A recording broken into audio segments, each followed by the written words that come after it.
Stop!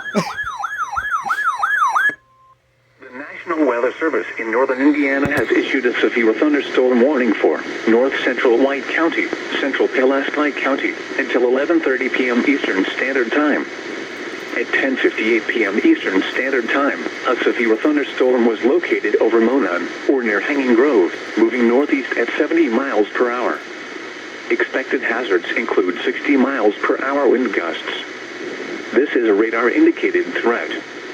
The following impacts are expected. Expects damage to roofs, siding, and trees.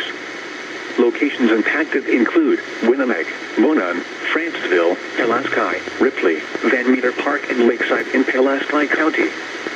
For your protection, move to an interior room on the lowest floor of a building. Repeating, a severe thunderstorm warning has been issued until 11:30 p.m. Eastern Standard Time for the following counties in Indiana, Pulaski, and White. This fang. Not that line. The storm down in Kentucky has been producing near constant strong debris signatures for like 4 hours, and it's exhausting.